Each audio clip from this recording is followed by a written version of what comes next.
I'm down on my knees in the red Florida clay, fingers brushing dew off the first baby tomato blossoms. The air is thick with jasmine and the distant hum of a lawn mower waking up. Sunlight filters through the magnolia canopy, painting dappled patterns across my raised beds. This is my sacred half-hour, tending heirloom Brandywine tomatoes, checking the drip lines on native wildflowers, and coaxing stray peppers back into neat rows. Every morning, I slip on my wide-brimmed hat, grab the stainless steel pruning shears, and whisper a quick good morning to my garden. The soil feels warm, alive. A pair of cardinals flit along the fence, and I pause to refill the hummingbird feeder before I kneel again, gently staking a wayward bean vine. Behind me, the pastel houses of Riverbend Community stand silent, only a stray breeze rustles the garden flag. I take a deep breath, savoring the calm, never knowing that, just beyond these blooms, someone is already eyeing my tidy rows as their personal shortcut. Just as I'm tucking the last vine in place, I hear a sputter and the faint plink-plink of a golf cart horn. I look up to see an EZGO text rolling down my driveway, tires crunching my gravel edge. At the wheel is Karen Johnson from Unit 12, visor perched backward, phone in one hand and a coffee cup in the other. Without even pausing her engine, she calls out, "Sam. Need to cut through here, shortcut to the clubhouse." Her cart's front wheels hover over my mulch, as if daring me to step in front. I stand and square my shoulders. "Hey, Karen, my garden's not part of the road. You'll have to go around." She rolls her eyes so hard I swear they nearly clang. "Come on, it's just a tiny detour. I've only got 5 minutes before my tea time." Before I can respond, she nudges the accelerator. Muddy tire marks appear on the edge of my wildflower patch. A snapdragon topples. The cart inches forward, sniffing out a path between my beds. "Stop," I say, stepping up beside her cart. "These are my tomato starts. You can't drive through." Karen huffs, drags on her coffee. "I've been through here every week for months, no big deal." She jabs a finger at the plants. "You could just move your stuff." I kneel by the crushed zinnia and plant my gaze in hers. "Sorry, Karen. This is private property. Please respect the beds, or park the cart on the street." For a heartbeat, the cart idles, engine humming. Then, with a snort of frustration, Karen guns it, sending one wheel onto the mulch before skidding back onto gravel and tearing away down the road, leaving a muddy wake and 2 broken tomato seedlings in her path. As she disappears around the corner, I sink back onto my heels, hands on my knees, staring at the damage. My peaceful morning just got a whole lot less serene. I push myself up, brush a wisp of grass from my hair, and slide in front of Karen's cart, hands open, voice calm but firm. "Karen, I'm really sorry, but this is my private garden. You'll need to stay on the driveway or park on the street." She glares at me over the steering wheel, jaw tight, as though my words are an affront to cart etiquette. For a long beat, the cart's front wheels hover at the edge of the mulch, engine idling. Then, with a heavy sigh that rattles her visor, she slowly turns the wheel back onto the gravel and rolls away, tires whining a reluctant retreat. I watch her go, chest tightening. My garden bed survived this round, but I know it won't be the last time Karen tries this shortcut.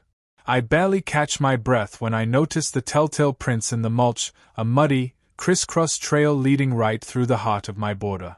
Kneeling down, I see 3 baby zinnias flattened flat, their petals splayed like wilted fans. 2 Brandywine tomato seedlings snapped off at the stem, soil still clinging to their roots. Deep tire gouges in the wood-chip mulch, dark clumps mounded along the edges of the bed. My heart sinks. Those zinnias were weeks in the making, and the tomato starts were destined for the community garden swap next month. I press my palm into the soft clay, tasting grit on my fingertips. A light breeze rattles the garden flag, almost like sympathy. I rise, straighten my back, and brush my gloves off on my jeans.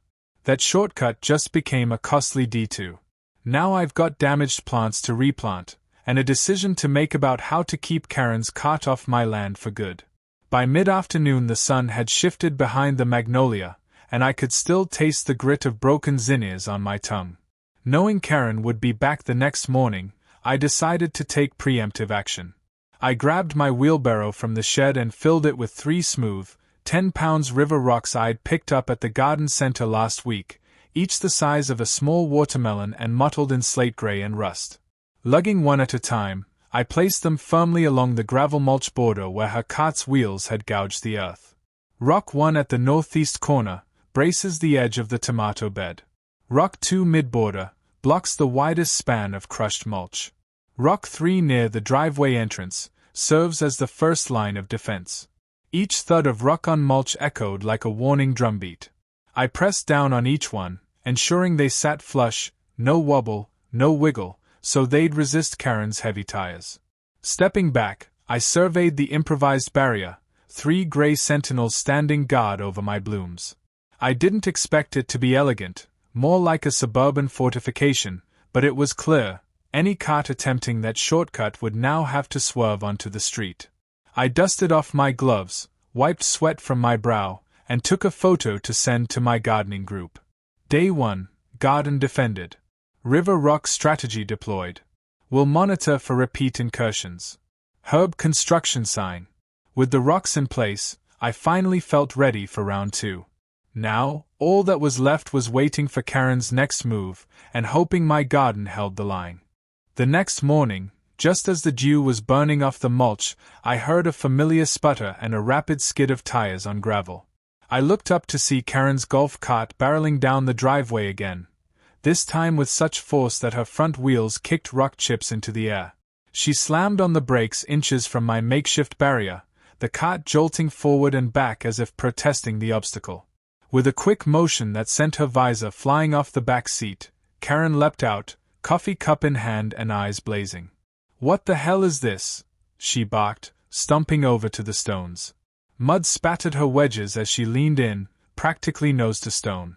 "You can't just block the easement. Remove these illegal rocks or I'll have the HOA out here by noon." I closed my pruning shears case, folded arms, and met her glare. "Karen, this isn't an easement, it's my garden bed. Those rocks mark my property line. You're free to use the street." She thumped a finger on the nearest river rock. "Property line? You're obstructing my route. I have a right to cut through here, I do it every day." I took a breath, feeling the morning heat rise. "I'm sorry, but you don't. This shortcut damages my plants and crosses private land. The street is 2 feet over, please park there." Karen's lip curled. "You think you can just change the rules overnight?" She whipped out her phone. "I'm filing a violation first thing." With that, she yanked her visor back on, hopped into the cart, and peeled away, tires spinning against the stones, but refusing to roll over them. As she disappeared down the lane, I knelt again by the barrier, brushing mulch from the biggest rock's smooth face, steeling myself for the next move in what was quickly becoming the great garden standoff of Riverbend. No sooner does Karen's cart skid out of the driveway than I hear her phone ping, hammering away at the keypad. A moment later she storms back, phone thrust toward me like a warrant. "Look at this," she snaps, tapping on a screenshot of my Riverrock barrier with big red arrows circling each stone. "I'm filing this with the Riverbend HOA right now. You're obstructing an easement, this is harassment, and I want fines, liens, whatever it takes to get these rocks removed." She slams her finger on the screen, opening the HOA's official complaints app. The draft report already autofills. Location: Unit 14 to 12 Garden Border. Violation: obstruction of common use easement. Requested action: immediate removal of barrier, $50 per day fine per HOA Covenant 5.3. With a single tap, the complaint sends to the entire board and the community listserv. Karen watches the little spinner like a hawk, then lets out a victorious "ha" as the confirmation banner pops up. I step forward, heart pounding. "Karen, there is no easement through my garden, your complaint is baseless." I point to the curb barely 2 feet away. The legal easement ends at the pavement. "Those rocks sit entirely on my parcel."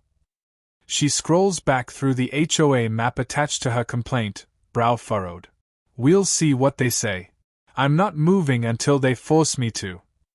As she stumps back to her cot, phone clutched like a shield, I realize this standoff is officially HOA mediated and won't be settled until the board weighs in. My garden's defense has just moved into dispute resolution territory. After Karen's official complaint pinged into the HOA system, I decided to arm myself with facts. I headed inside, booted up my laptop, and pulled up the county's public property records portal. Within moments, I located the Riverbend Community Plat map for Lot 12. Easement boundary line clearly marked along the front curb, a dashed blue line that stops before the gravel edge of my garden. Lot 12 parcel shaded in pale yellow, extending beyond the curb 2 full feet and encompassing every raised bed and river rock I'd placed. No indication of any cross-lot pedestrian or vehicle easement through the front yard. Next, I opened my deed document, Recorded Book 422, page 1187. It explicitly grants the HOA right-of-way along the paved roadway and sidewalk, but makes no mention of the planting strip or gravel driveway apron. In other words, those garden beds, and my barrier rocks, sat entirely within my private property. I printed out both the plat excerpt and the deed language, then annotated them with bright sticky tabs at. Easement ends here, arrow pointing to curb line. Private parcel continues here, arrow pointing to garden beds. With evidence in hand, I shot a quick email to HOA President Rita Patel and Vice President Ken Alvarez, attaching the marked-up maps and deeds. Good morning Rita and Ken. Per Karen's complaint about an easement obstruction, please see attached county records confirming that no easement crosses my garden. I'd appreciate clarification of any covenant or plat language you believe supports her claim. By 10 a.m., my inbox pinged with Ken's reply. Sam, thanks for the clear documentation. We'll review this at the emergency hearing Friday. Stand by for official notice. Armed with irrefutable plat lines and deed text, I felt a quiet confidence settle in. My garden's frontier was legally mine, and soon, the HOA board would have to acknowledge it. I took a deep breath, dialed the county non-emergency line, and explained the situation. Hello, I'm Sam Rivera at 12, Fairgrove Lane. My neighbor drove her golf cart through my private garden yesterday, and today she's threatening HOA action after I blocked her shortcut with rocks. I want to confirm that I am within my rights to protect my property. Within 10 minutes, Deputy Carlos Medina, badge number 2543, arrived in a marked cruiser. He greeted me politely on the driveway, asked to see the same plat map and deed excerpts I'd emailed the HOA. Survey review on site. He walked the curb line with me, tape measure in hand, verifying that the public easement stops at the pavement's edge. He measured the 2-foot extension onto my gravel apron, confirming the rocks sat squarely on my parcel. Deputy's assessment. You're absolutely correct, Mr. Rivera, Deputy Medina said, flipping through his notebook. There's no county easement across your garden. Ms. Johnson's been trespassing with that cart, not you. He explained that Karen's aggressive behavior, driving over plantings and making false claims, could rise to harassment if it continued, but for now it was a civil property dispute best settled by the HOA. Guidance and reassurance. He advised, keep a record of any further incursions. If she drives onto your property again, call us immediately, don't hesitate. He also offered to file a brief incident report documenting today's visit and his findings, which he left me a copy of, Incident #IN 2025-06-324. Before leaving, Deputy Medina gave me a reassuring nod. You've done your homework. Your garden, and those rocks, are protected under your deed. As his cruiser pulled away, I looked back at the barrier stones and my battered zinnias, feeling steady resolve. With the law on my side, I was more confident than ever heading into the HOA hearing. By early afternoon I could feel the pressure mounting, and I knew it was time to bring this before the people who actually make the rules. I fired off a concise email to President Rita Patel, VP Ken Alvarez, Treasurer Marcia Nguyen, Secretary Dev IAO. Subject, urgent, Karen Johnson's frivolous easement complaint. Body, folks, Per Ms. Johnson's complaint this morning, see attached, I have documented through County Plat records and a deputy's site visit that no easement crosses my garden bed. Please see. Excerpt from Riverbend Plat map, blue dashed line ends at curb. Deed excerpt, grants row along pavement only. Deputy Medina's Incident Report RN 2025-06-324. I request an emergency hearing under Covenant Section 10.4 to resolve this before further harassing incursions occur. Sam Rivera, Unit 12-inch. I hit send at 1:17 p.m. A little over an hour later, my inbox pinged. From Ken Alvarez, VP. Time, 3:02 p.m. Subject, urgent, Karen Johnson's frivolous easement complaint. Sam, thanks for the thorough documentation. I've conferred with Rita and Marcia.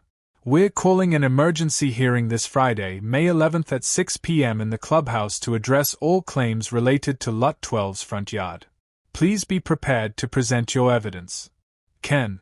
Moments after, a notice of special meeting appeared on the community bulletin board and the HOA's next door group. Emergency hearing. Date, Friday, May 11th. Time, 6 p.m. Location, clubhouse. Purpose, review of Lot 12 easement dispute and barrier installation. With the hearing officially on the calendar, I spent the rest of the afternoon arranging my binder, printed maps, the deputy's report, even a couple of photos of the crushed zinnias, to make sure there'd be no doubt about where the property line lay. Friday couldn't come soon enough. The clubhouse was unusually packed for a weekday evening, chattering neighbors filing into folding chairs, eyes on the long table where the 5 board members sat today. At exactly 6 p.m., President Rita Patel rapped her gavel. Order, please. We are here to review the complaint filed by Karen Johnson against Sam Rivera regarding alleged obstruction of an easement on Lot 12. I stepped to the podium with my binder. One by one, I laid out. Plat map excerpt showing the easement line ending at the curb. Deed excerpt confirming no right-of-way across the planting strip. Deputy Medina's report verifying my property boundary and documenting Karen's cart incursion. Photos of the crushed zinnias and the neatly placed river rock barrier. Rita asked Karen if she had anything new to add. Karen shuffled her papers but offered only, I drive through here every week. It's always been a shortcut. When pressed for documentary support, she fell silent. Vice President Ken Alvarez cleared his throat. Based on the evidence, the lot line is clear. There is no easement across Mr. Rivera's garden. The complaint is unfounded.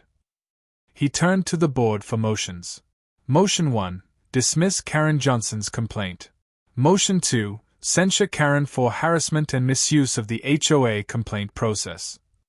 Motion 3, affirm that no golf cart access is permitted across private garden beds. Each passed unanimously, 5-0. Rita's gavel fell. So ordered. The violation notice is rescinded, and the safety chair is hereby censured. Mr. Rivera's barrier stands. A ripple of relieved applause filled the room. Even a few seconds of whoops echoed off the walls. Karen's face drained of color. She avoided eye contact as neighbors filed out, patting me on the back or offering thumbs up.